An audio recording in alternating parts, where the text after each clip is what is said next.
আওয়ামী লীগের নিবন্ধন স্থগিত বলছেন ইসি। আওয়ামী লীগের যারা অন্যায় করেছে তাদের শাস্তি হবে বলছেন কাদের সিদ্দিকী। রক্ত এবং পানি একসঙ্গে প্রবাহিত হতে পারে না বলছেন মোদি। জানাবো নির্বাচনের রোডম্যাপ ঘোষণার দাবিতে অনড় বিএনপি। এবং সর্বশেষ জানাবো বাবাকে না পেয়ে শিশু সন্তানকে কুপিয়ে হত্যা।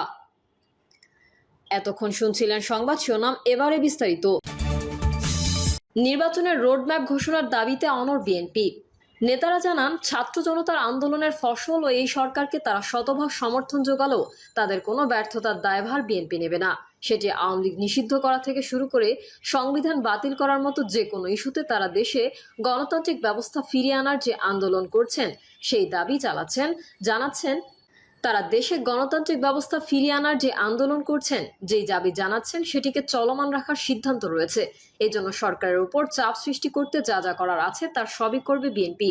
তবে শুরুতে এই ইস্যুতে জনমত তৈরির নানান কর্মসূচি গ্রহণ করেছে দলটি, সেটির ধারাবাহিকতা অব্যাহত থাকবে।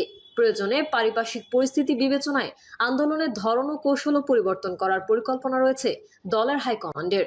দলটির স্থায়ী কমিটির একজন সদস্য জানান, আওয়ামী লীগ নিষিদ্ধ করতে জাতীয় নাগরিক পার্টির আন্দোলন এবং সরকারের সিদ্ধান্ত ফ্রেন্ডলি ম্যাচের মতো, কারণ নাগরিক পার্টি সরকারের দল। জামায়াতে ইসলামীও এসব ইস্যুতে বরাবর উস্কানিদাতা এবং সরাসরি মদতদাতা। এবারের আন্দোলনে এই দলটি সক্রিয়ভাবে মাঠে ছিল। এ বিষয়ে বিএনপির স্থায়ী কমিটির সদস্য সালাউদ্দিন আহমেদ সমকালকে বলেন, আশঙ্কা করছি গণতান্ত্রিক যাত্রাপথে গণতান্ত্রিক উত্তরণের পথ পরিক্রমায় যদি দীর্ঘায়িত পদক্ষেপ ও কৌশল অবলম্বন করা। আওয়ামী লীগের নিবন্ধন স্থগিত বলছেন ইসি। আওয়ামী লীগের নিবন্ধন স্থগিত করা হয়েছে বলে জানিয়েছেন নির্বাচন কমিশনের সিনিয়র সচিব আক্তার আহমেদ। নির্বাচন কমিশন সচিব আক্তার আহমেদ এই তথ্য নিশ্চিত করেছেন। সোমবার সন্ধ্যায় রাজধানীর আগারগাঁওয়ের নির্বাচন ভবনে প্রধান নির্বাচন কমিশনার এএমএম নাসির উদ্দিনের কক্ষে বৈঠকে এই সিদ্ধান্ত নেওয়া হবে বলে জানিয়েছেন। সোমবার সকালে বিদেশি একটি সংস্থার প্রতিনিধির সঙ্গে বৈঠক করেন প্রধান নির্বাচন কমিশনার এএমএম নাসির উদ্দিন। বৈঠক শেষে আওয়ামী লীগ নিষিদ্ধের প্রসঙ্গে প্রধান নির্বাচন কমিশনার বলেন, যখন দেখবেন আকাশে সূর্য উঠে গেছে তখন পরিষ্কার হয়ে যাবে, অপেক্ষা করেন।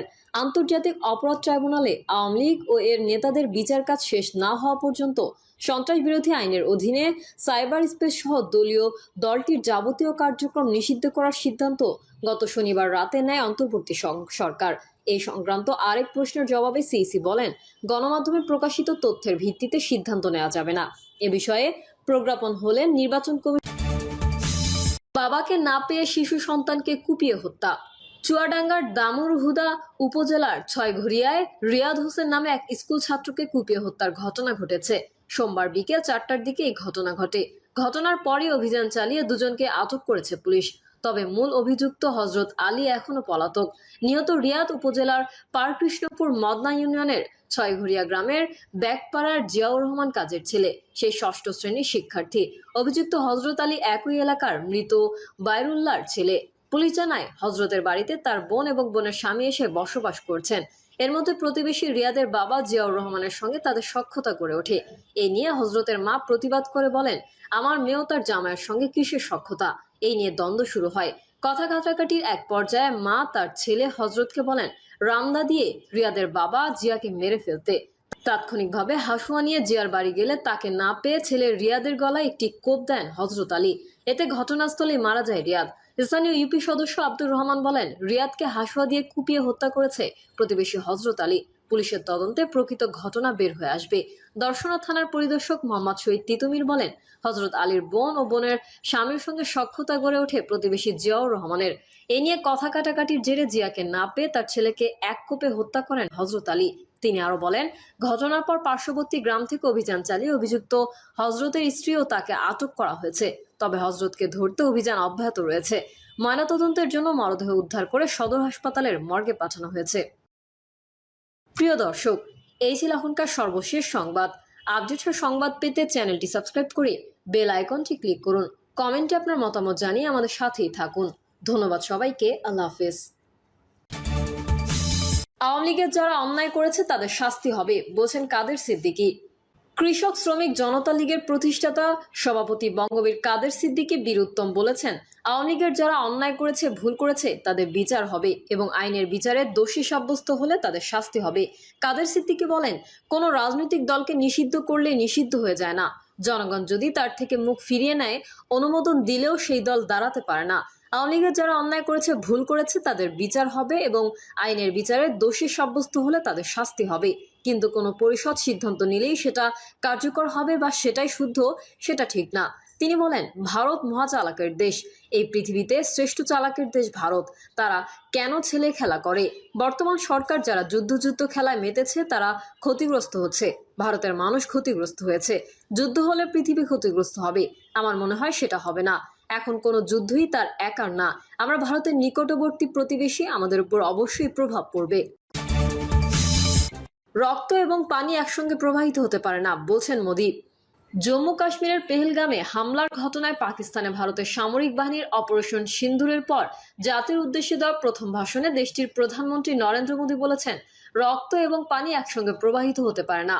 সোমবার ভারতের স্থানীয় সময় রাত 8টার দিকে জাতির উদ্দেশ্যে দেওয়া ভাষণে এই মন্তব্য করেছেন তিনি। রক্ত এবং পানি একসঙ্গে প্রবাহিত হতে পারে না, বলছেন মোদী।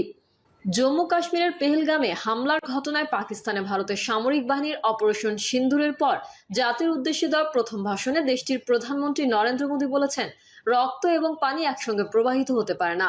সোমবার ভারতের স্থানীয় সময় রাত 8টার দিকে জাতির উদ্দেশ্যে দেওয়া ভাষণে এই মন্তব্য করেছেন তিনি। দেশটির সংবাদ মাধ্যম এনডিটিভির প্রতিবেদনে বলা হয়েছে, প্রধানমন্ত্রী নরেন্দ্র মোদী পানি এবং রক্তের কথা উল্লেখ করে পাকিস্তানকে একটি পরিষ্কার বার্তা দিতে চেয়েছেন। সেটি হলো, কাশ্মীরে বন্দুক হামলার ঘটনায় একদিন পর পাকিস্তানের সঙ্গে যে সিন্ধু নদ পানি বন্টন চুক্তি স্থগিত করা হয়েছে, যুদ্ধবিরতিতে রাজি হলেও সেই চুক্তিতে ফেরার পরিকল্পনা নেই ভারতের।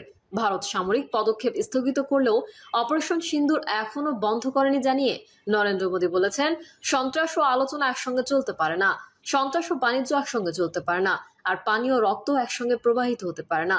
পাকিস্তানের পরবর্তী পদক্ষেপের উপর আমাদের প্রতিক্রিয়া নির্ভর করবে বলেও জানান তিনি।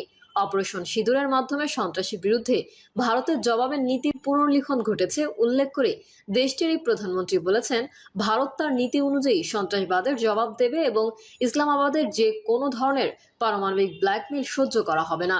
ভাষণের শুরুতে তিনি পেহেলগামে হামলার ঘটনায় পাকিস্তানের বিরুদ্ধে দেশটির সশস্ত্র বাহিনী ও তাদের অভিযানের প্রশংসা করেন। নরেন্দ্র মোদী বলেন, একজন নারীর সিঁদুর মুছে ফেলার মূল্য কতটা চড়া হতে পারে তা সশস্ত্র বাহিনীর পদক্ষেপে নিশ্চিত হয়েছে। এখন প্রত্যেক সন্ত্রাসী এটা জানে। ভারতের এই প্রধানমন্ত্রী বলেন, আমি এই দেশের সকল মা, বোন ও কন্যাদের প্রতি অপারেশন সিঁদুর উৎসর্গ করছি।